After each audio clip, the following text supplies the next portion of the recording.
Salve, salve galerinha! Estamos de volta.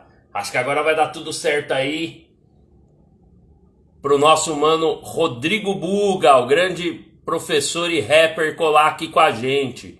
Vou aproveitar para chamar e convocar todo mundo aí, geral, aquele salvão mesmo da hora, para todo mundo se inscrever no nosso canal Rappeld News. O link se encontra aí na bio, beleza?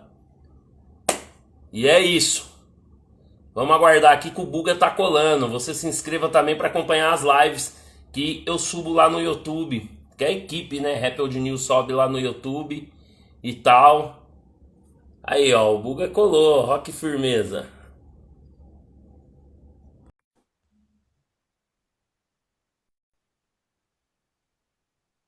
Nosso parceiro Buga está por aqui. Salve, salve, meu parceiro Eduardo Fex, boa noite. Bora, man! What's up, what's up, what's up? E aí? Tá me ouvindo bem?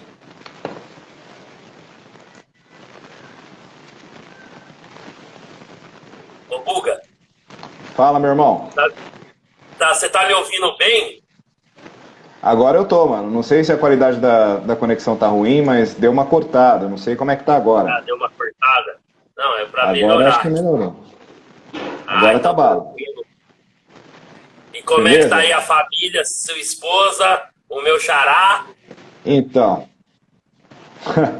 primeiramente eu queria realmente agradecer minha esposa Débora, meu filho Dudu, que são a razão da minha vida aí. E dizer que sem eles nada faz sentido aqui pra mim, né? Primeiramente. E agradecer você, meu mano, por essa oportunidade de trocar essa ideia, desenrolar essa resenha contigo e vamos que vamos. Que isso, mano? Receber um convidado da sua estatura não é sempre que acontece aqui no Rebelde News, né, mano? É Porra, difícil. tamo junto, cê é louco. Pô, da hora. O Dudu tá bem, mano? Tá tranquilo? Tá ótimo, graças a Deus, irmão. Tá, Dudu tá belezinha. Ah, então tá bom, mano. Deus abençoe. Deus Porra. abençoe. Então vamos que vamos. Ô, Bugas, fica à vontade, mano. A gente não definiu uma pauta aí, mas eu acredito que até por sua capacidade de sintetizar bem os assuntos, né, mano? Você é um cara profundo conhecedor da cultura hip hop aí. Fica à vontade, mano. A gente debater, passar por vários assuntos aí da nossa cultura. Você fica à vontade para falar também de negritude e tal. Eu sei que é um tema que você gosta Demorou, meu mano. bastante. Cita. E tem um pessoal. E aí, professor? Lembrando também que Salve, você é um salve, professor Ara. aí. É. Salve, Cara, salve pra fica à todo mundo que tá vontade. na expectativa aí. Meu mano, primeiramente, se é pra eu falar alguma coisa de cara, eu vou falar da nossa amizade a princípio, que você pra mim é uma grande influência no rap. Apesar que hoje a gente tá com a aparência igual, só que eu sou seu peixe, né, mano? Eu vim um pouco depois de você, então a influência que você teve na minha Bondade caminhada no hip sua. hop foi muito grande.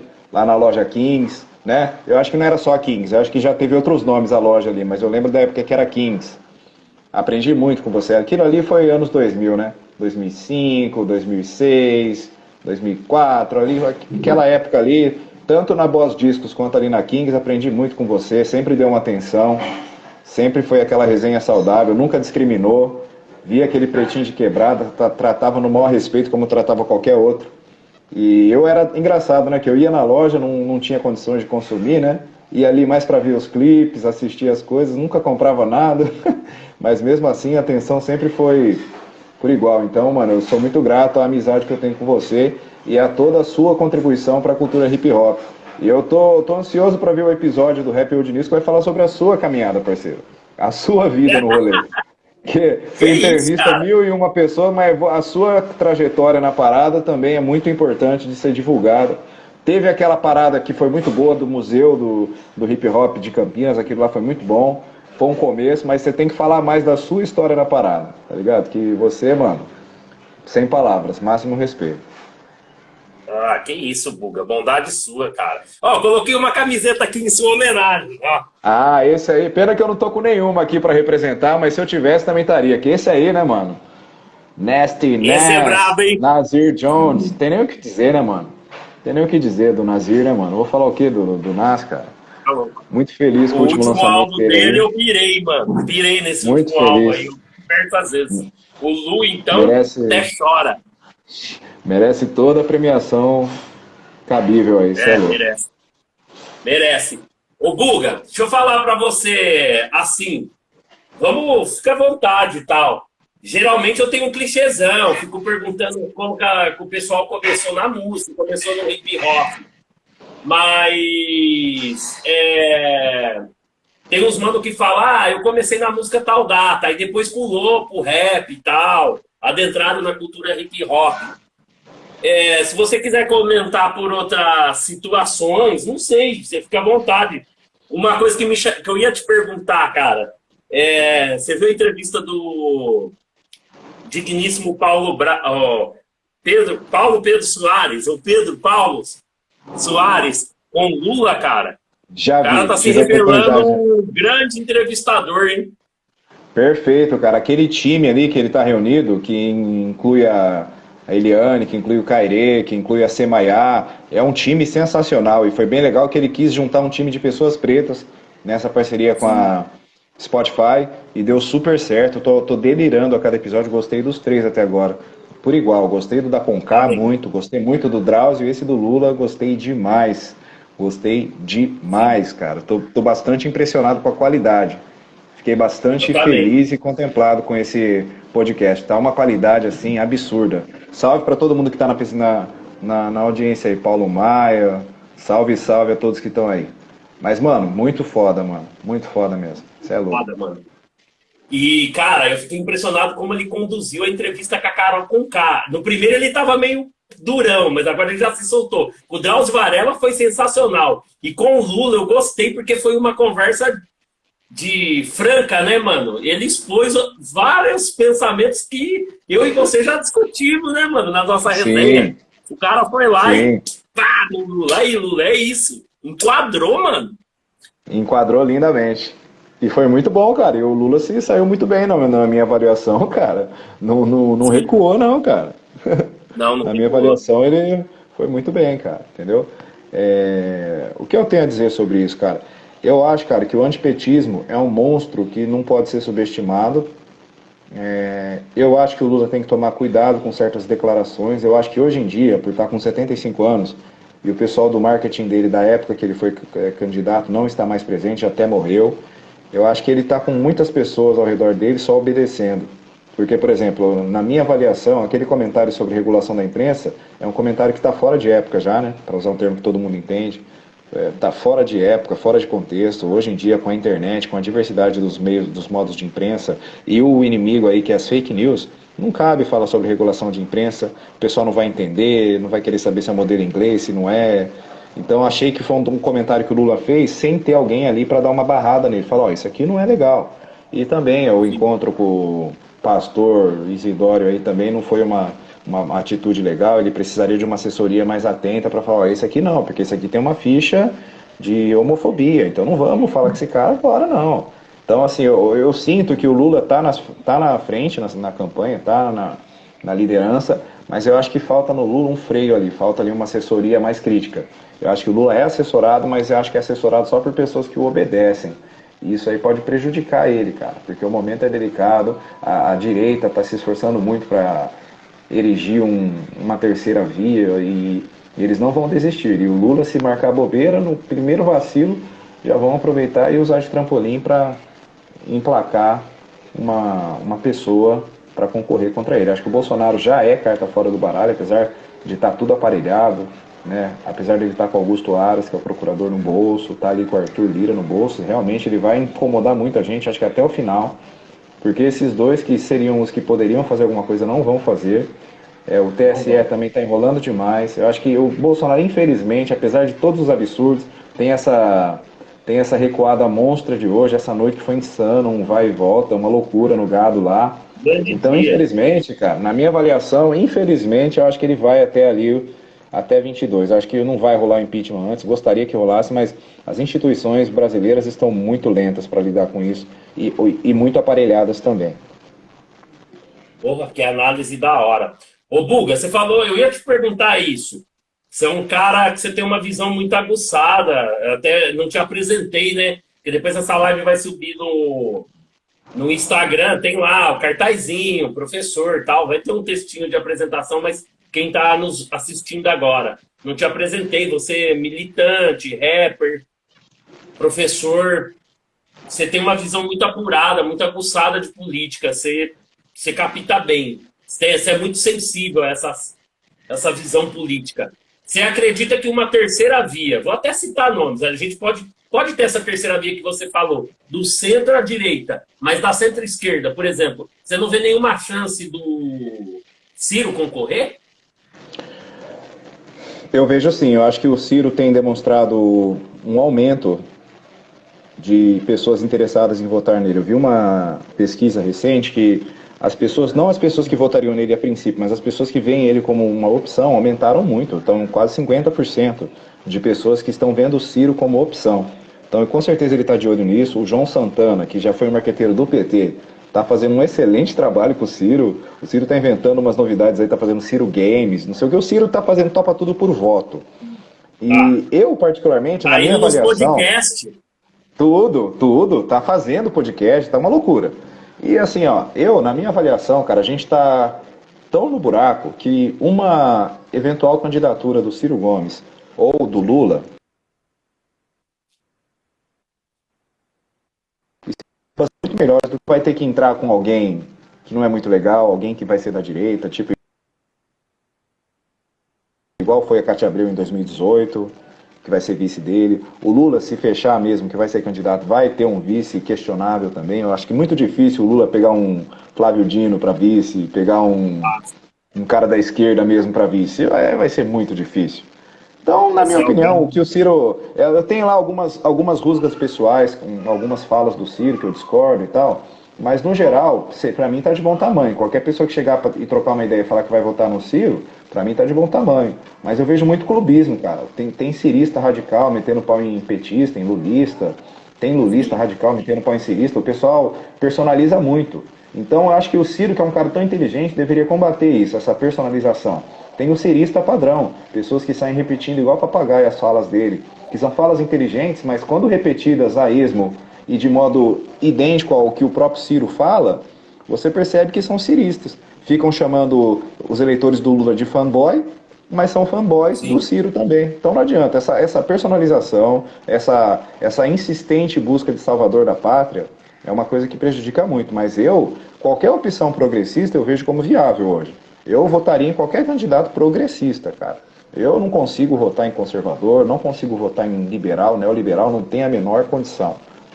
Conforme o tempo vai passando, a gente vai ampliando a nossa visão do que é esquerda, que não tem nada a ver com comunismo, nem mesmo com o próprio socialismo, porque a interpretação recente, atual, do que é socialismo é muito relativa. Poxa, se você tem um Estado um pouco mais forte e você tem políticas de bem-estar social, você já é considerado extrema esquerda? Que loucura é essa? Entendeu? Vários países do mundo que estão com presidentes de esquerda, presidentes progressistas, para mim já basta, para mim já é o suficiente. É começar a fazer reformas pontuais que melhorem a vida dos mais pobres. Reforma simples, cara. É uma nova reforma tributária, ou seja, cobrar menos impostos dos mais pobres e mais impostos dos mais ricos. Coisa simples, cara. Eu acho Achar que as grandes melhorariam muito. fortunas. Independência, sabe, desaparelhar de fato os órgãos de investigação para não ter tanta corrupção, porque a corrupção de fato atrapalha, mas a corrupção virou hino de neofascista, né? A corrupção virou o hino de quem é de extrema direita e quer, na verdade, criminalizar a pobreza, a população pobre e os políticos que representam os pobres, né? Nunca foi a corrupção o problema. O problema foi quem está no poder, né, que os pobres estavam tendo muita proeminência, né, nos governos petistas, então criou-se esse fantasma da corrupção, do combate à corrupção, que na verdade era o combate à ascensão social dos pobres, né? Então, algumas propostas do Ciro estão mais à esquerda do que propostas do próprio Lula. O Ciro está bastante taxativo na questão de querer mexer na reforma tributária, querer taxar grandes fortunas e dividendos. Isso é perigoso, eu não sei se ele vai ter apoio, porque ele está se aliando com bastante gente da direita. Aí o problema é o seguinte, o Ciro é inteligente, o Ciro é capaz. Aí ele se alia com o DEM, por exemplo. Se alia com partidos de direita, chega ao poder. Que congresso ele vai ter? Será que ele vai conseguir implementar a reforma agrária? Será que ele vai conseguir implementar essa reforma tributária? Eu duvido muito. Eu acho bastante difícil. Tanto ele quanto o Lula vai pegar uma pedreira lascada, porque o Congresso, se o Congresso de 2018 Valorzão, for né? reeleito, cara, estamos na roça. BBB, bala, boi E Bíblia. e que tragédia, né? Que Cara, tragédia, né? muito boa a sua análise. Ô Buga, e assim, mano, a sua vivência, você como homem negro e tal, como que você vê a relação? Você é um cara que estudou muito esse lance do panafricanismo, conhece das suas raízes, tem propriedade para falar. Como é que você vê a questão hoje dos partidos de esquerda em relação ao homem e à mulher negra? Você acha que eles conseguem contemplar? Ou é uma coisa assim que soa como. Deixa eu ver, como que eu busco a palavra? Não me entenda mal, como uma ação afirmativa. Ó, vamos ter esse grupo aqui, mas é a gente que está no poder.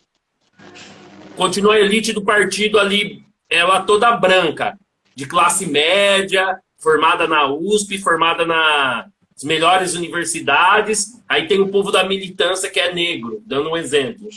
Uma leitura que eu faço. E às vezes, lógico, sempre vai ter alguém com uma proeminência, com destaque e tal. Mas você, não sei o que você pensa, mas eu acho ainda muito estreito. Você não acha que tem que alargar mais, dar mais visibilidade para esse pessoal? Assim como a comunidade LGBTQI+, meu. Exatamente. Eu concordo com a sua fala, a sua provocação é muito boa. É, eu conheço muito bem as iniciativas atuais afrocentradas e panafricanistas, né? Eu conheço elas e me envolvi com elas no estudo delas, no estudo intenso do que era panafricanismo, afrocentricidade. Estudei muito isso e cheguei à conclusão que tem muita coisa válida nessas teorias, nesses teóricos desse tipo de posicionamento ideológico. Eles denunciam muito uma situação muito real do Brasil, que é a questão da branquitude, a herança colonial, que até hoje afeta a estrutura social do Brasil inteiro. Nas periferias, nos partidos políticos, nas igrejas, a gente ainda vê essa hierarquização racial. Pessoas brancas sempre no comando e pessoas negras sempre obedecendo, carregando o piano. E isso não é diferente na esquerda. Se a gente negar que a esquerda brasileira tem um sério problema de racismo, a gente vai estar sendo iludido, né? Então, é um problema recente, tem melhorado. Eu acho que os governos petistas ajudaram muito na implementação da CEPIR, na implementação da Lei 10.639, mas hoje em dia tem um movimento muito interessante que se divulgou principalmente nas redes sociais, que é dos afrocentrados. A afrocentricidade chegou forte no Brasil ali pelos idos de 2014, 2015 e chegou como uma avalanche na internet. Muitos pretos brasileiros que nunca tinham tido acesso a esse tipo de informação, Marcus Garvey, o que o garveyismo propõe, o que é o nacionalismo negro, o nacionalismo preto, que foi a ideologia do Malcolm X. Inclusive, Malcolm X morreu como um nacionalista preto. E o que é isso? E essa informação explodiu a cabeça de vários negros brasileiros, mas quais negros brasileiros? Os que têm acesso à internet, os que têm informação. A massa negra mesmo, nessas informações ainda não chegaram. Tem muita gente fazendo o panafricanismo, a afrocentricidade, na prática e sem teoria. Principalmente se você for para a Bahia, que é um estado praticamente negro. Lá você vê que a maioria das pessoas pretas são casadas com pessoas pretas, cuidam de pessoas pretas, estão dentro de comunidades pretas e se organizando dentro de comunidades pretas. Mesmo, por exemplo, com igrejas evangélicas. Se você for, por exemplo, para a periferia da Bahia, você vai ver comunidades evangélicas que são 99% pretas, auto-organizadas e que cuidam de si sem depender do Estado. E essa é uma premissa básica dos afrocentrados. A autogestão, a independência e também um viés separatista, tipo, olha, não dá para conviver com branco, a nossa convivência é tumultuada, é traumática, então é preto por preto, só preto, raça primeiro. E essas premissas afrocentradas são muito importantes. Tem muita coisa boa para a gente tirar delas, tem muita coisa importante para aprender com elas, principalmente com os teóricos delas, dessas premissas de autonomia preta, de libertação preta. Eu aprendi muito com esse movimento. Hoje em dia, eu recuei. Eu não me considero mais um afrocentrado, nem um panafricanista. Se bem que o panafricanista tem a ver com o socialismo. Então eu estaria ali, eu hoje, depois de tudo que eu estudei, depois de tudo que eu vivenciei, eu conheci pessoas afrocentradas muito sérias e que continuam afrocentradas até hoje. Eu recuei, eu voltei a ser um socialista, eu me considero um cara socialista, progressista, aprendi muito com a afrocentricidade, com o panafricanismo, e hoje eu sou um mix, uma mistureba de tudo isso. E hoje eu lido exatamente com essas questões que você falou. Por exemplo, se você está num partido progressista de esquerda, como é que está a representatividade preta ali? Sabe aquela questão de ocupar espaços? Os afrocentrados odeiam esse termo. Que ocupar espaço o quê? Você tem que derrubar e construir o seu. Eu respeito os caras, entendeu? Eu respeito muito os caras. Por exemplo, até no Racionais MCs você vê isso. O KLJ está muito influenciado por essa vertente. O KLJ tem familiares que são afrocentrados. O KLJ tem familiares que são afrocentrados, então se você vê nas entrevistas do KLJ, ele metendo o pau no Lula também, e aí mete o pau no Bolsonaro, e fala, pô, até os pretos pegar a visão que é eles que tem que fazer por conta, vai demorar. Então eu já percebi que o KLJ está mais nessa linha afrocentrada. Já o Brau continua numa linha mais progressista, mas também bastante preta. E eu, mano, eu sigo ali mais ou menos a linha do Brau, que é essa linha aí que acredita na ciência, no progressismo, que acredita ali que a luta de todos os povos do mundo deve ser respeitada, deve ser solidarizada. Uma visão mais internacionalista mesmo. Eu não vou abrir mão de, por exemplo, apoiar a luta de Emiliano Zapata, do povo zapatista, de todo e quanto é qualquer povo oprimido no mundo. Eu não vou abrir mão de enxergar essas lutas e de apoiar e de entender que a opressão não vem apenas do fator raça. Infelizmente, para os afrocentrados que com certeza vão me rechaçar na internet, eu não consigo deixar de enxergar opressão por classe também. Eu não consigo abandonar essa visão de que através das classes a gente tem opressões de todas as etnias para com todas as etnias, com todos os povos, entendeu? Então, apesar de eu ter muito conhecimento da luta preta e amar a luta preta, eu não consigo abrir mão de apoiar as outras lutas também. Por isso que eu, particularmente, não posso me considerar um afrocentrado. Porque o afrocentrado foca nas questões pretas, apenas dos pretos, e acredita que o povo preto tem que se erguer no mundo como uma soberania. Tem que ter uma soberania preta no mundo. Eu penso assim, tem que ter uma soberania dos oprimidos no mundo, tá ligado? E claro que a gente sabe que o histórico da escravidão colocou os pretos nessa situação de opressão extrema, mas não só os pretos.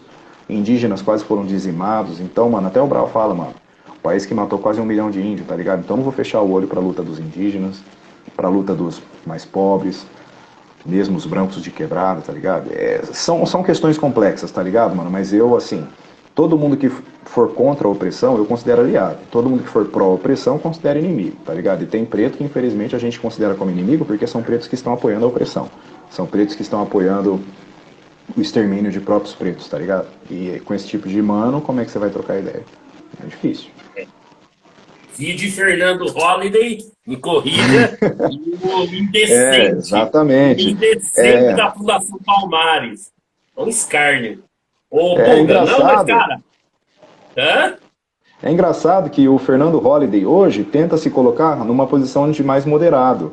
Ele, por exemplo, critica o Sérgio Camargo. Ele recuou. Ele não é aliado do Sérgio Camargo. Isso é muito engraçado. Ele não é aliado do Sérgio Camargo. O Sérgio Camargo já é aquele escrachado mesmo, aquele cara anti-preto escrachado. Total. Aí o Fernando tá tentando ir na maciota. Eu vi um trechinho de uma fala do Fernando pro Brau, falando, o termo vitimismo, eu cortei esse termo do meu dicionário. Entendeu? Abraça, o golpe tá aí, né, parceiro? Cai quem quer. Cai quem quer. Perfeito. Ô, Buga, cara, mas assim, você foi muito didático e pedagógico na questão do afrocentrismo. Da afrocentricidade. Sim. Qual que é o termo correto? Afrocentricidade. Afrocentricidade, panafricanismo, que são coisas diferentes. Panafricanismo tem um vínculo com a luta de esquerda, marxista. Afrocentricidade é mais um caminho assim de black money, de autonomia dentro do capitalismo. Vamos se erguer através da grana mesmo, vamos ser dono das coisas. O que para mim funciona. Eu sou pró black money, eu sou pró autonomia preta, mas também sou pró lutas sociais, sou pró a luta ali pela via partidária, ou seja, para mim não tem contradição, entendeu? Que é uma visão do KRS-One, em uma das letras dele, de um dos últimos discos, The World is Mind, ele fala, imagina se o Marcus Garvey não tivesse treta com o Du Bois. E esse Du Bois foi um grande intelectual negro norte-americano, um dos maiores da intelectualidade preta norte-americana, e o Du Bois tinha ligações com o socialismo. O Du Bois é tão grande quanto o Marcus Garvey. E, historicamente, eles tiveram atritos. Acusam o Du Bois de ter perseguido, traído o Garvey, puxado o tapete do Garvey. E tem esse imbróglio aí, mas ambos são grandes figuras proeminentes da história preta. O Du Bois lutava pela emancipação preta por essa via socialista e o Garvey lutava pela emancipação preta por essa via do black money, da riqueza, do enriquecimento, do empoderamento e da autonomia e separatismo preto. O Du Bois não acreditava em separatismo, ele era integracionista, queria integrar e queria direitos sociais para os negros dentro ali do que a sociedade norte-americana podia oferecer. Perfeito. Aí, então, o termo é afrocentricidade. Se eu usar o termo afrocentrismo, não vai cair bem. E o panafricanismo fica sem pronunciar.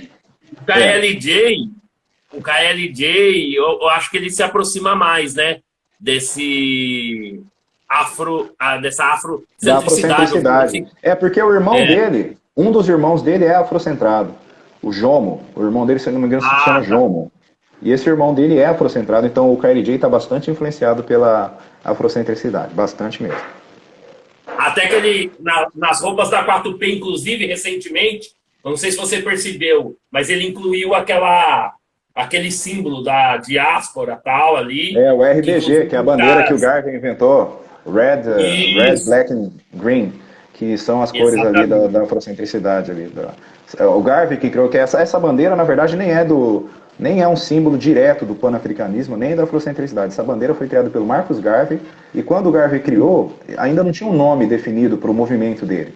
Os teóricos gostam de chamar de fundamentalismo africano. Ao Garvey pertence o fundamentalismo africano. Aí, logo em seguida, veio o panafricanismo, influenciado pelo marxismo, e o panafricanismo se apropriou dessa bandeira do Garvey e usou como bandeira panafricana, mas na verdade não é. A bandeira panafricanista, ela antecede o panafricanismo. O panafricanismo se apropriou dessa bandeira. Essa bandeira foi inventada por Marcus Garvey, dentro do movimento dele, que a gente pode definir como fundamentalismo africano, que era essa busca de emancipação preta através do poder financeiro, através do investimento, através de empregar pessoas pretas e incentivar essas pessoas pretas a casarem entre si, a se fortalecerem entre si, se ajudarem e criarem comunidades fortes e fechadas, separadas, dentro de si. Independentes dos brancos. Totalmente independentes. A ideia era essa. E alguns grupos de rap americanos, como por exemplo... Ai, cara, aqueles caras são muito bons. X-Clan? X-Clan? X-Clan. O X-Clan, o Dead Press, né? Dead Press também, exato. Dead Press, que veio depois. O X-Clan foi o primeiro ali. Nossa. X-Clan foi um dos primeiros grupos dessas temáticas aí. Eles pegam esse...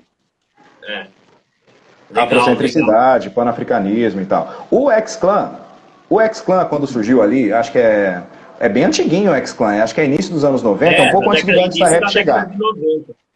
Um pouco antes do Gangsta Rap chegar. Porque naquela fase do hip hop, eu li um artigo muito interessante sobre isso, agora já falando do hip hop, é que tem um disco da Queen Latifah, que eu acho que é o disco que saiu aquele som UNITY, que na capa ela tá com uma roupa bem afro e tem um símbolo do mapa norte-americano, do mapa africano preto na capa de fundo branco. Naquela época o hip hop estava sendo muito influenciado por essa consciência toda, por essa coisa, essa vertente consciente estava influenciando muito o hip hop. Então tinha Queen Latifah, tinha o Brand Nubian, tinha o X-Clan, grupos assim extremamente conscientes. Acho que já tinha o Public Enemy também. Então essa vertente dominou aquele momento ali, comecinho ali, 89, 90, 91, a ideologia panafricanista estava muito forte. A Tribe Called Quest, vê as capas dos primeiros discos do A Tribe. Jungle Brothers, né? A pronúncia é Jungle Brothers. De La Soul também, De La Soul já um pouco mais alternativo ali, mas também nessa linha. Só que aí quando o Gangsta chegou, aí o artigo explica, inclusive o artigo explica de modo prático por que essa vertente caiu muito. Porque essa vertente, as letras eram lindas, falavam sobre os pretos serem reis e rainhas, traziam influências garveístas sobre essa coisa do black money, só que na realidade não estava acontecendo nada disso. A vida dos pretinhos do gueto ali estava muito difícil, estava muito dura. Então o pessoal comprava o disco da Queen Latifah com o mapa da África na capa, mas aquilo ali eles não conseguiam fazer materializar na vida deles ali na Coab. Não tinha. Tá ligado? Aí quando chegou o Gangsta forte, quando a NWA começou a falar Fuck the Police, quando estourou a NWA e quando veio o The Chronic, principalmente, o The Chronic foi meio que o enterro dessa vertente afrocentrada do hip hop. Quando o The Chronic chegou, ninguém quis saber mais de afrocentricidade, rei, rainha, mapa de África, o Ankh, que é aquela cruz com a bolinha em cima, que representa a vida, é um símbolo da vida, muito poderoso. Aquilo ali foi deixado de lado e aí, O viu, África filho? Bambata. Já era. Aí virou, aí, enfim, a planta ali, a folhinha da maconha ali, fumar um beck, ter uma arma, roubar alguém, atirar na polícia, atirar no nigga aqui, bater de frente. Mano, dominou. Aí a vertente gangsta, transar, botar uma camisinha e transar, e curtir, beber a 40 ounce. Acabou, velho, acabou. Essa vertente, assim, foi extinguida do mainstream. Não vamos ser injustos, não vamos falar que o negócio acabou, né? Saiu do mainstream. Saiu do mainstream. O mainstream, que acaba sendo o rap que tem mais atenção, acabou se tornando definitivamente o gangsta. Eu acho que o disco que coroou o gangsta rap foi o The Chronic, 1992. Eu acho que foi o disco que coroou o gangsta rap. Aquilo ali, pra mim, eu acho que foi o ápice. Junto com o Dog Style, né? Lógico, o Dog Style também, mas o The Chronic ali... Entendeu? E esse artigo que eu li, eu vou passar pra você depois, que é muito bom, que conta com detalhes a ascensão desse Faço rap questão de afrocentrado ler. e a derrocada, que esse rap afrocentrado foi decaindo na medida em que o rap gangsta foi subindo. Foi uma coisa meio que cruzada, assim. Eles coexistiram. Mas foi exatamente isso aqui, ó. Tipo, mano, você não tá rolando falar de rei e rainha africano, mas tá rolando falar de uma cerveja, de uma camisinha, de um beck, de... Tá rolando. E foi exatamente isso que aconteceu. Um beck. Sim. Entendi. Você tá me ouvindo aí? Tô ouvindo, pode falar, irmão. Ah, tá. Não, tranquilo. Ô, Buga, então, cara, muito louco isso que você falou. Mas eu acho que esse disco que você falou da Queen Latifah, tem aquele som Princess não sei do que lá. Mano. Aquela dum, dum, dum, tch, bum, bum, bum, bum, tch, bum, bum, bum, bum, tchá, tchá, tchá. O Annette vem depois, eu acho. Esse disco dela é maravilhoso. Que ela tá toda empoderada, né? Com turbante, né? Isso. You and I Too Wise que veio Esse disco depois, é não é desse disco, maravilhoso, não. mano. Mano, sim, Não, é entendeu? Influência maravilhoso. total dessa mentalidade. Então É, essa mentalidade lá já é antiga. Quando sim. explodiu aqui em 2015 essa mentalidade, para os pretos norte-americanos já é coisa antiga, tá ligado? E solidificada. Só que é interessante que é toda essa afrocentricidade lá fora, na cultura norte-americana, entre os pretos lá, que são só 13% da população, entre eles ficou minoritária hoje em dia, porque eles cansaram disso. Eu vou falar a verdade pra você, os pretos norte-americanos cansaram da afrocentricidade, cansaram desse rolê afrocentrado, cansaram. Então, você tem esse movimento lá solidificado na nação do Islã, é forte, é respeitado, principalmente a cultura islâmica, muçulmana, só que é minoritária entre os pretos. Você tem mais pretos pentecostais do que pretos muçulmanos afrocentrados. Você tem mais pretos pentecostais lá, mais pretos batistas do que comprometidos com essa causa. Então, para eles, isso aí já é coisa velha. Hoje aqui no Brasil, o pessoal tá metendo os dashiki, tá metendo os blackão, tá metendo os zank. É novidade para nós. Todo o conteúdo do Garvey está começando a ser traduzido agora para nós. Só que para eles lá fora é como se, entre aspas, não tivesse funcionado. Entendeu? Porque por mais que muitos podem me rechaçar nesse vídeo depois, vai ter afrocentrado criticando, o que acontece é que hoje, se você for observar a movimentação panafricanista ou afrocentrada lá fora, hoje ela é minoritária. O que nós temos lá fora hoje é uma união muito grande entre eles, uma articulação forte quando algum preto é agredido, é morto. Então, você tem uma articulação muito forte.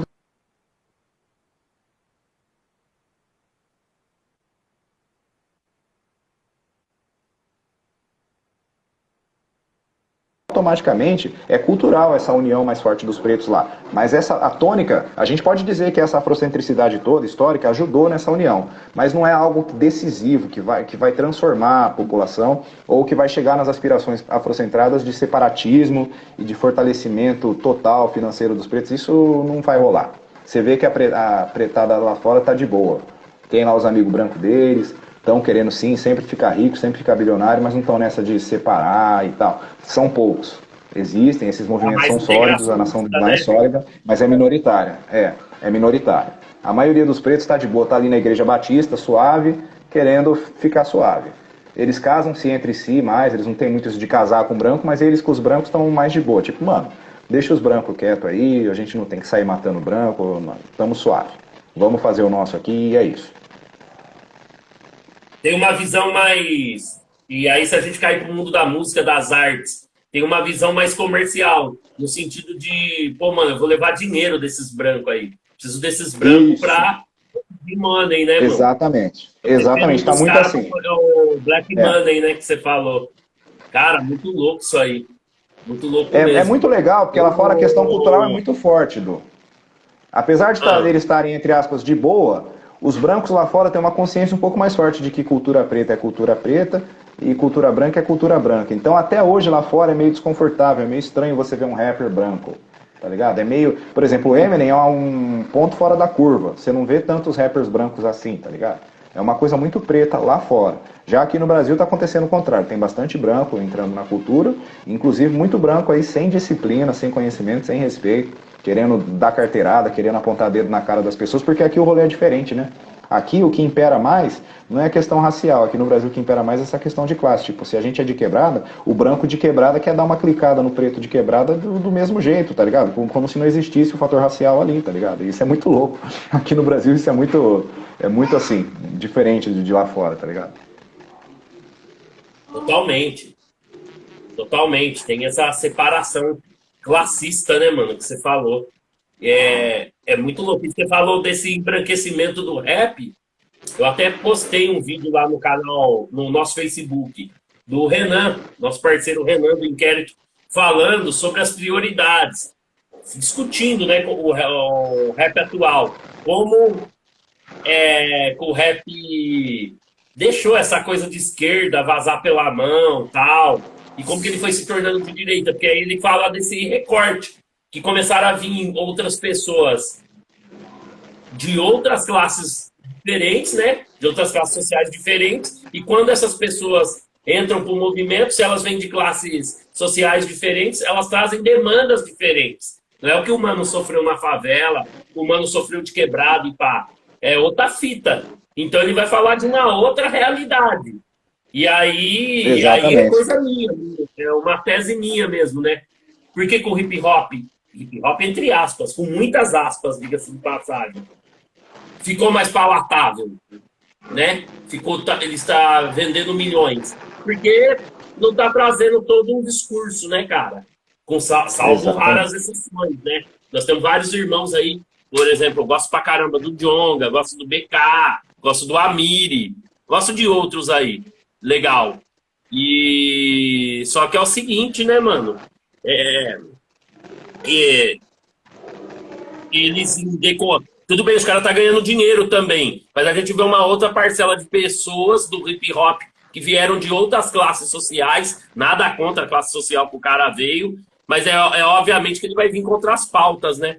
O mano tá Com falando certeza. aqui, Ronaldo Aliado F, que aula, pô, bondade sua, pô, Tamo falou junto, irmão. nada. Sem palavras, sem palavras. Que isso. Humildade sempre. Porra, que da hora. Mas, mano, é exatamente. E eu, particularmente, eu não me considero um guardinha do rap. Eu amo a cultura hip hop, eu gosto de estudar a cultura hip hop e me incomodo quando pessoas que estão no hip hop desrespeitam a cultura. Isso me incomoda, mas eu não sou guardinha. Eu gosto de vertentes. Eu me considero um cara versátil e eclético dentro do próprio rap, com todas Sim, as sim. vertentes. Eu gosto de vertentes. Se o cara deixar claro que a vertente dele é, por exemplo, putaria, qual o problema, mano? Eu não, o cara só fala putaria, não fala nada de consciência, mano, é a vertente do cara. O cara quer falar de putaria, o cara vai falar. De festa, o cara vai falar. De vida bandida, o cara vai falar. Só que é importante que o rap consciente também continue existindo, tá ligado? Um rap mais underground, aquela coisa mais assim do subsolo, aquela coisa da mente, da consciência, da inteligência, também, tudo coexistindo em paz, tá ligado? Eu gosto disso. Mas o problema, uma coisa que me incomoda, Du, é o mainstream, ou seja, o que está em evidência. E muitas vezes o que está em evidência acaba meio que, até involuntariamente, falando pelo todo. Então o cara vai pegar o rapper que não fala nada com nada, o rapper da festinha, vai botar os holofotes nele, ele vai ter um alcance, uma visibilidade maior, e muita gente que não se interessa pela cultura vai taxar aquele cidadão, aquele artista, como representante do movimento como um todo, ignorando todas as outras vertentes que estão voando mais baixo. É só isso que me incomoda. Eu gosto das vertentes, mas me incomoda quando um determinado artista, de uma vertente descomprometida, acaba sendo atribuído como o representante do todo. Só isso que me incomoda. Não sei se você entendeu. Claro, claro. Não, muito bem explicado, perfeito, muito didático, mano. Explicou bem pra caralho. Perfeito. Entendi mesmo. E acredito que todo mundo que vai ver a live depois, ou que tá assistindo, compreendeu. Você foi cirúrgico. Mano, e é um bagulho louco. A gente logo já vai entrar na sua carreira aí, mas eu fiz o caminho inverso hoje. De trás pra frente. De boa. Mas, Suave. assim, esses confrontos que a gente está assistindo, né? Velha escola, nova escola. Ou algumas pessoas falam os originais e os versus os não originais. E aí eu acho muito pesado também. Porque, cara, mas é complicado, hein? Eu fiquei um pouco. Eu fiquei um pouco ofendido, cara, com Hungria, sabe? Quando ele falou aquele lá do gole. E eu me senti um pouco assim. Não desrespeitado. Eu fiquei mais ofendido com o que o Hungria falou do gole do que agora com esses moleques aí de Fidelis, esses moleques falaram. Raikais Mob. Tá 30 anos e não tá rico. Ué, não tô mesmo. Nem canto mais. Eu tô em outra fita. Só que, porra, aquilo do Hungria foi foda, mano. Ele, puta, na Globo, sabe, assim, o cara, puta de um espaço, em vez de ele falar uma coisa que poderia agregar, aí ele quis ser muito palatável, muito discursinho ali, aí eu me senti um tanto quanto desrespeitado. Desses moleque, mano, tem hora que eu acho que,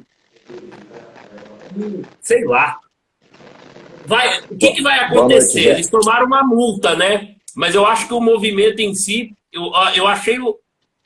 Você vai entender o que eu vou dizer. Eu achei louvável um grande que é parceiro, outros mano ir lá e falar pra eles: ó, mano, não é assim e tal.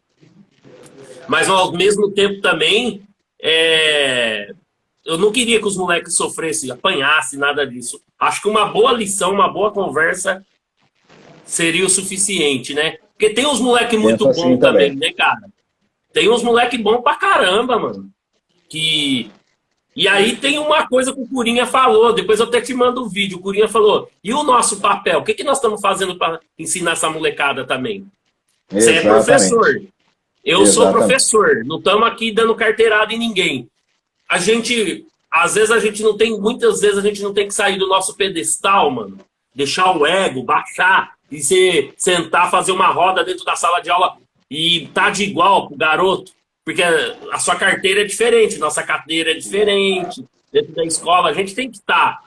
E às vezes a gente não consegue chegar neles, porque tem esse lance de geração, né, mano? Muito conflituoso. Total, mano, é uma linguagem muito dinâmica, mano. O hip hop é uma cultura jovem e a linguagem do hip hop se atualiza muito rápido.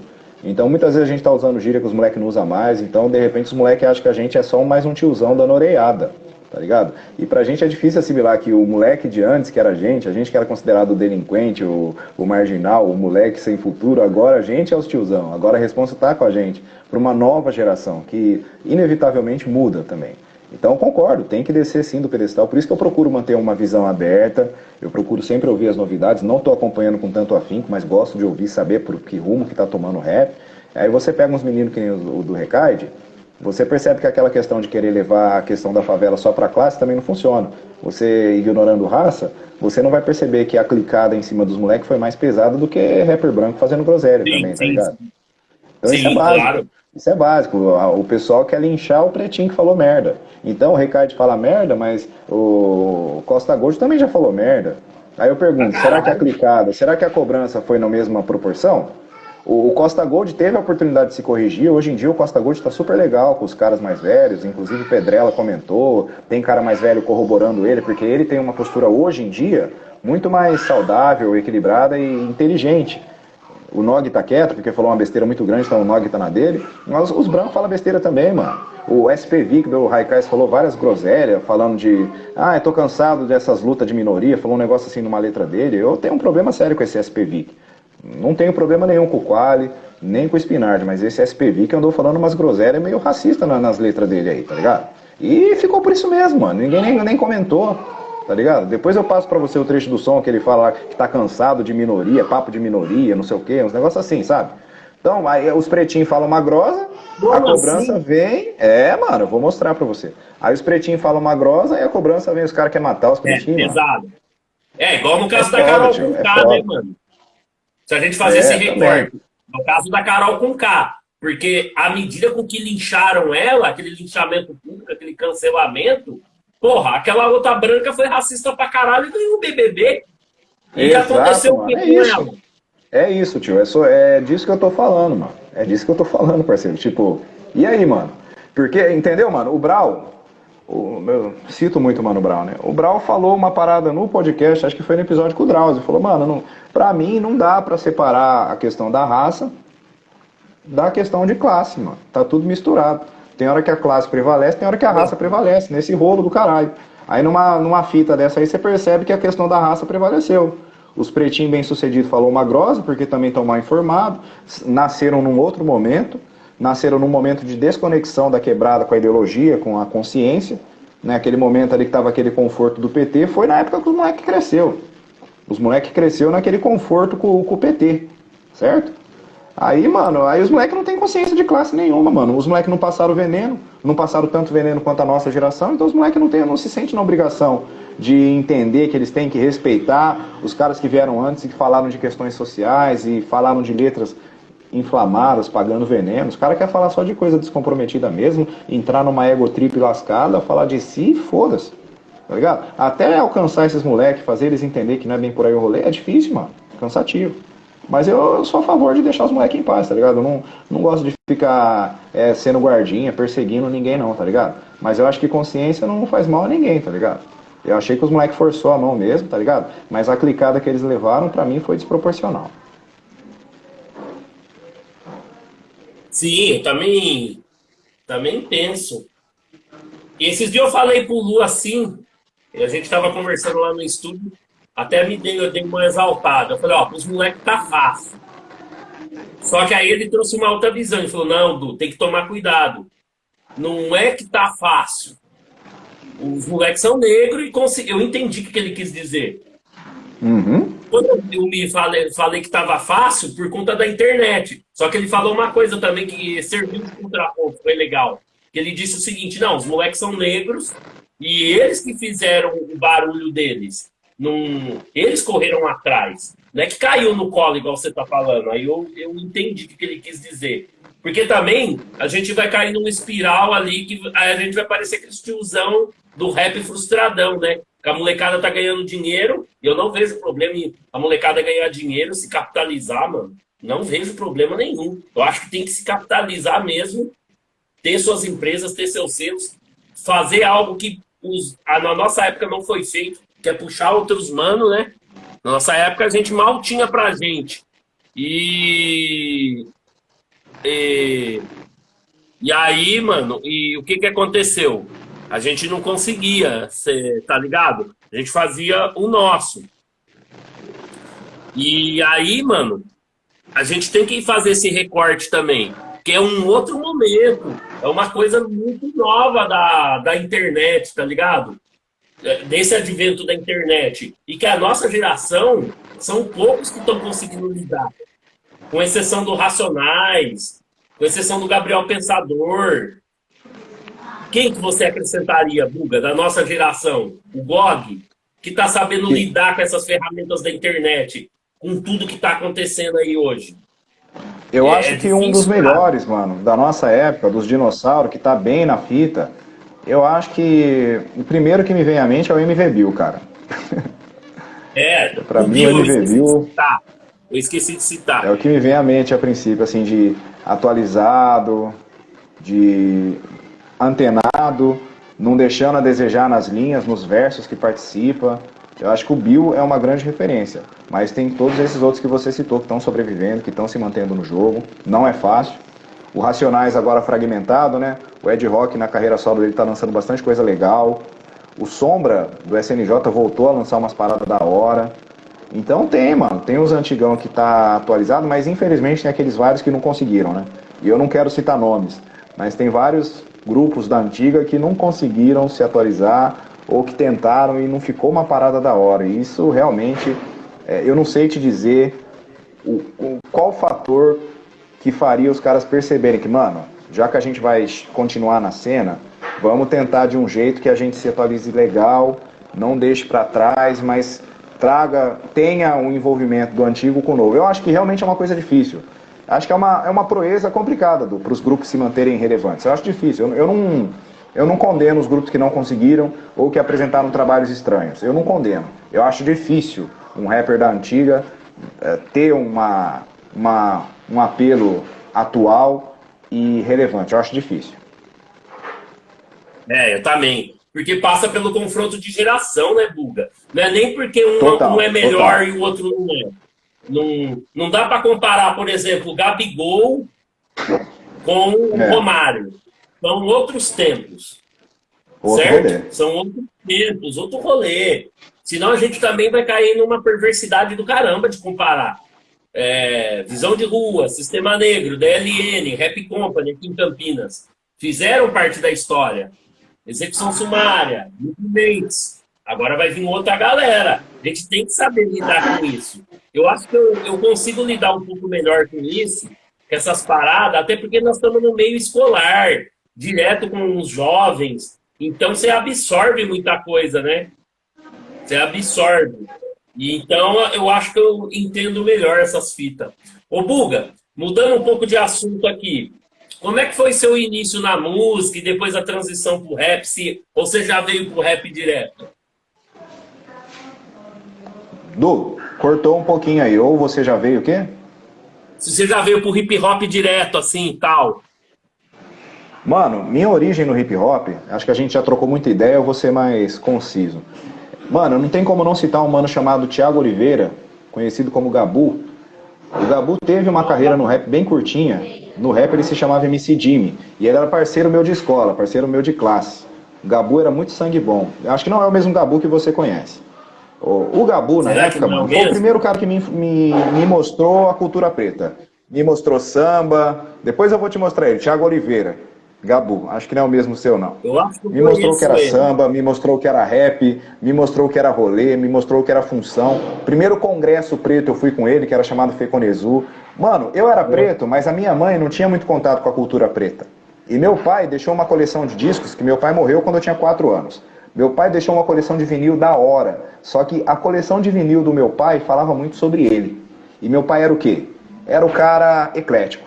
Meu pai tinha vinil de samba? Tinha, mas tinha mais vinil do Roberto Carlos do que do Bezerra da Silva, do que do Neguinho da Beija-Flor, do que do Boca Nervosa, do Martinho da Vila. Tinha um monte de vinil de música internacional, então era uma mistureba. Então a minha influência preta, a minha mentalidade preta, antes de conhecer o Gabu, era dispersa. Eu não tinha uma pretitude forte, eu não tinha uma influência forte do que era ser preto, do que era consciência racial, do que era rap, não tinha.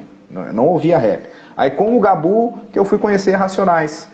Quando eu conheci o Gabu, eu sou daquela geração do início dos anos 90, foi ali que eu comecei, entrei na adolescência ali, quando estava estourado Homem na Estrada e fim de semana no parque. Aí na hora do recreio, do intervalo, o Gabu cantava os rap do Mano Brown, cantava o Racionais, e aí foi ali que eu fui ter um primeiro contato. E foi com o Gabu que eu, como eu te falei, conheci tudo sobre cultura preta com ele. E o Gabu foi o primeiro parceiro de rap que eu tive, que a gente fez um grupinho chamado que era muito fã de Boni, que ele me mostrou Boni. Aí a gente tentava imitar o Boni nas levadas, já lá na escola, naquela época ali, do início do Racionais ali. A gente tinha um grupinho de rap ali, aí depois a gente se envolveu com um grupo maior do bairro, que era o Família UDQ, do Claudião, salve Claudião. Tava o Claudião, tava o Mano Matuta, que é parceiraço meu, e o Ednilson, o Boi, que você conhece o Ednilson, que também usou no rap o nome de Mano QI. E aí depois da influência do Gabu, o Mano QI foi a minha maior influência, que é o Ednilson, o Boi. O Ednilson tinha uma vasta coleção de discos do Tim Maia, Outcast, foi ele que me mostrou pela primeira vez. Então, nesse envolvimento com a família DQ, que logo em seguida acabou culminando na nossa participação da coletânea Fábrica da Vida do GOG, naquele momento eu estava sendo bombardeado de influência boa, tanto do Gabu, quanto do Ednilson, que é o Boi, quanto do Claudião, quanto do Mano Matuta, que foram meus parceiros de rap lá atrás. Isso aí tudo ali no início dos anos 2000. 2001, então ali foi meu começo no rap. Aí os caras faziam ensaio de final de semana, eu colava nos ensaios. Eu já tinha o meu grupinho amador de escola, chegamos lá mandando umas rimas, os caras curtiu e incorporaram a gente na família DQ. Da família DQ participamos na coletânea do GOG, família GOG, Fábrica da Vida, que dali saiu a família, né, Demis Preto Realista, Gato Preto, o Crônica Mendes, tudo saíram dali. E é engraçado que eu conhecia esses caras tudo ali junto com a gente ali, ó. Tudo ali, ó, tudo novão, rimando em base de vinil, que era aquela época, catamos essa época, mano. Catamos a época do vinil, da base comprada no vinil. Os moleques tudo novo, pescoço fino. E eu tenho uma muito, muito louca também, mano. Você acredita que a banca da Cida, lembra a banquinha de piratinha da Cida?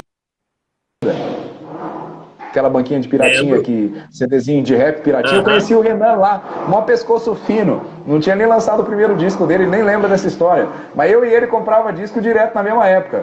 Oi, aí, mano, esse aqui é da hora, mano, esse aqui tá com cara que é da hora. Aquele CDzinho mal impresso, que vinha ali com aquela tinta mal imprimida, você não conseguia nem ler o nome das músicas direito. Eu conheci o Renan Inquérito daquela época.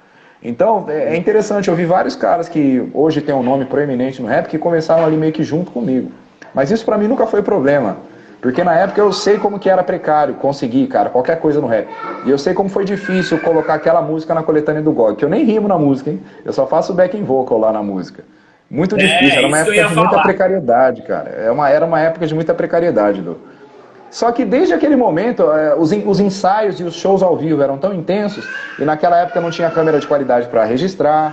Pô, eu queria muitos registros, mano, daquela época, sabe? Vídeos, eu queria muito. Nem as músicas que a gente gravava em cassete, a gente tem acesso hoje, porque, né, os cassetes se deterioraram. Mas, cara, foi uma época que me marcou muito. Tinha umas músicas que eu fiz na época, eu era muito cristão na época, eu tinha muita influência gospel na época, muita influência de Apocalipse 16 e tal. Você nem perguntou das influências ainda. Mas foi assim, cara. Foi lá através do Mano Gabu. Aí depois do Gabu passei lá pra família DQ, com o Claudião, com o Mano QI. Aí depois eu fiquei num hiato, porque acabou rapidamente a família DQ, não deu certo. Aí eu fiquei um longo período parado. Eu fiquei ali, acho que de 2002 até 2008 parado. Sim, fazendo rimas em casa, coisa solo, tudo amador. Aí foi que eu conheci na Batalha do Lauras, eu conheci o novato, Luiz Paixão, salve, salve, Luiz Paixão, vagabundo. Tava o Luiz Paixão com uma cara feia, assim, ó, magrão, pescoço fino, assim, ó, quietão, assim, ó, parado, olhando. Aí eu vi aquelas rimas, eu pirei, mano, aqueles caras batalhando, aquelas batalhas muito loucas. Isso lá em 2008, e eu nem sabia que existia freestyle, batalha de freestyle, que os caras tinham como improvisar rima na hora. E vi o Leite batalhando, salve, salve, Anderson Leite. Vi o mano batalhando, ele, Luiz Paixão. Aí eu ficava, foi engraçado, os caras gostam de botar, que eu fiquei muito impressionado. Não é possível, isso é decorado, isso é decorada.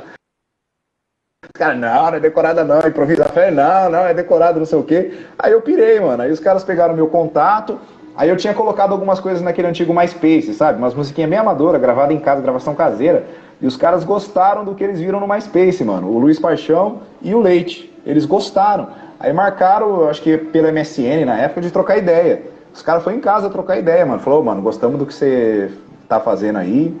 Você não quer trampar com nós, não? Fazer uns rolês? Aí os caras já tinham lançado o som Vida de MC, que até hoje é uma música muito bem produzida. Tava muito à frente do tempo dela. Uns scratches muito bons, feitos pelo Piá. Produção do Coyote, que hoje tá voando alto, fazendo som pro Djonga. Então já era um beat do Coyote, colagens do Piá, pessoas de extrema qualidade que estão na cena musical hoje. Então era uma música muito à frente do tempo dela. O Coyote tá com o Djonga, faz beat pro Djonga. E o nosso primeiro disco do Tosqueira, a maioria dos beats é do Coyote Beats, que hoje voa alto aí com o Djonga, entendeu? Então, mano, a gente era um grupo muito promissor, cara. Aí Vida de MC tava pronta. Aí eu gostei tanto da Vida de MC que eu comecei a encher o saco dos caras que eu queria colocar um verso meu. Os caras, não, mano, essa aí tá lançada. Já tava na internet o bagulho, já tava no MySpace. Aí eu fiquei enchendo o saco dos caras, e quando a gente entrou no estúdio pra gravar o primeiro disco, eles deixaram eu pôr um verso na vida de MC. Aí ela ficou extensa, ficou muito grande, mas mesmo assim é uma música que eu amo e que marca a minha entrada no antigo Tosqueira, no extinto e antigo Tosqueira. Né? Salve Luiz Paixão, salve Anderson Leite, salve DJ JP, vagabundo. E esse time aí, mano, Dream Team, mano. Nós quatro fizemos uma história muito bacana no rap. Em 2013 foi o lançamento do disco, do mesmo dia que a gente foi no Manos e Minas, uma performance muito legal. Tivemos a oportunidade de ir no Rap Box, que foi muito bacana também. Ganhamos festivais, rodamos aí o abrimos para Racionais, abrimos aí para alguns nomes legais, cara. Abrimos pro Raikais, abrimos pro Polo.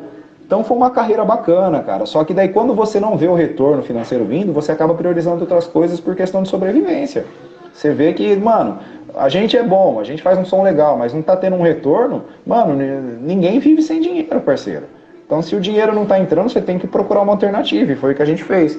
Eu e o Luiz Paixão, a gente ressignificou nossa vida, a gente envolveu o rap na nossa profissão, eu meti rap na sala de aula, o Luiz Paixão meteu rap nos palcos de stand-up, que ele é humorista. E o Anderson Leite continuou firme no rap. O Anderson Leite tem uma carreira sólida, consistente. O Anderson Leite lançou muita coisa solo depois do Tosqueira, continua lançando. Agora o Anderson Leite entrou no stand-up comedy também, então seguiu os passos do novato ali no stand-up. Continua trampando de motoboy, tá no stand-up e faz rap ainda. E eu e o Luiz, devido a essas dificuldades do trabalho, família, a gente não tá mais conseguindo fazer rap, não tá dando para fazer. Até porque sempre que a gente faz, não tem o retorno esperado. Então a gente vai morrer fazendo rap, mas a gente ressignificou nossa vida e nossa carreira. Não ficamos famosos, não ganhamos dinheiro, mas ganhamos muita amizade, ganhamos muita realização pessoal, ganhamos muita alegria. E realizamos sonhos de lançar um disco, de tocar em lugares interessantes e ter o reconhecimento de muita gente que gostava do nosso trabalho. Não foi uma multidão, não enriquecemos, mas o que a gente alcançou foi muito satisfatório enquanto a gente estava na atividade aí no rap. Eu tenho muito orgulho da minha carreira. Salve, Tescão! Ó, Tescão, já tocamos com o Tescão dando um salve. Tem um CDzinho do Tosqueira, mano. É isso. Eu vou morrer fazendo rap, mano. Eu vou ser aquele tiozão, você é tipo Chuck D. Você é tipo Chuck D, tô lá com 70, 60 anos e rimando ainda. Fight the power! Eu vou rimar até ficar velho! Né, mano?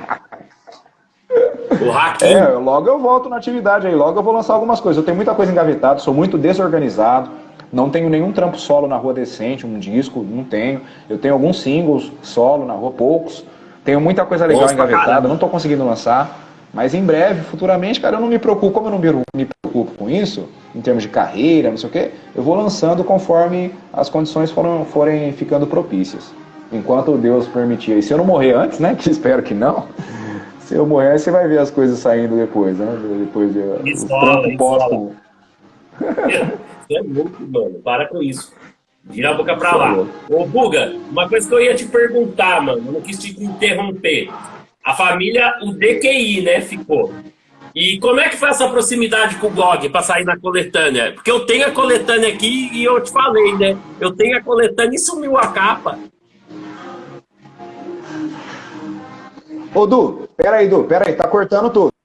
Peraí, Du. Tá. Peraí um pouquinho. Você vai ter que voltar essa pergunta toda. Tá bom. Você vai ter que voltar tudo. Pode voltar.